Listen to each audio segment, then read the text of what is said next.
മാലദ്വീപ് president Muhammad Muizzu ഒരു വിട്ടുവീഴ്ചയ്ക്കും തയ്യാറല്ല. May 10 ശേഷം ഇന്ത്യൻ സൈനികർ ദ്വീപിലുണ്ടാകില്ലെന്ന് അദ്ദേഹം വ്യക്തമാക്കി. യൂണിഫോമിലോ സിവിലിയൻ വേഷത്തിലോ മെയ് 10 ശേഷം ഇന്ത്യൻ സൈനികർ മാലദ്വീപിലുണ്ടാകില്ല. ഒരു തരത്തിലുള്ള വേഷത്തിലും ഇന്ത്യൻ സൈനികർ ദ്വീപ് രാജ്യത്തിലുണ്ടാകില്ല. ഇത് ആത്മവിശ്വാസത്തോടെയാണ് ഞാൻ പ്രസ്താവിക്കുന്നതെന്ന് മുയിസുവിനെ ഉദ്ധരിച്ച് ഒരു പ്രാദേശിക പോർട്ടൽ റിപ്പോർട്ട് ചെയ്തു. ചൈനയിൽ നിന്ന് സൈനിക സഹായം ലഭ്യമാക്കാൻ കരാർ ഒപ്പിട്ട ദിവസമാണ് മുയിസുവിന്റെ ഇന്ത്യ വിരുദ്ധ പ്രസ്താവന വന്നിരിക്കുന്നത് എന്നതും ശ്രദ്ധേയമാണ്. നിലവിലെ സാഹചര്യം വളച്ചൊടിക്കാൻ ചിലർ കുപ്രചാരണം നടത്തുകയാണെന്ന് മുയിസു കുറ്റപ്പെടുത്തി. ഇന്ത്യൻ സൈനികർ ദ്വീപ് വിടുന്നില്ലെന്നും അവർ യൂണിഫോമിലല്ലാതെ ദ്വീപിൽ തുടരുമെന്നും മറ്റും പ്രചരിപ്പിക്കുന്നു. ആളുകളുടെ മനസ്സിൽ സംശയം ജനിപ്പിക്കുന്ന തരത്തിലുള്ള പ്രചാരണം പാടില്ലെന്നും മുയിസു പറഞ്ഞു.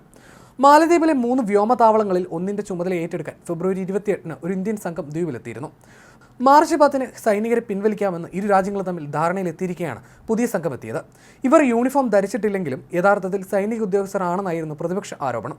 ഇതിനാണ് മുയിസു മറുപടി പറഞ്ഞത്.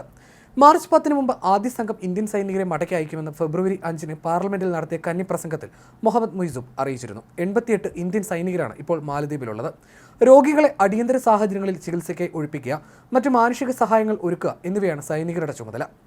എന്നാൽ രോഗികളെ അടിയന്തരമായി ഒഴിപ്പിക്കുന്നതിനും മറ്റും വിമാനങ്ങൾ പറത്താൻ ശ്രീലങ്കയുമായി മാലദ്വീപ് കഴിഞ്ഞയാഴ്ച ധാരണയിലെത്തി എന്നാണ് റിപ്പോർട്ടുകൾ.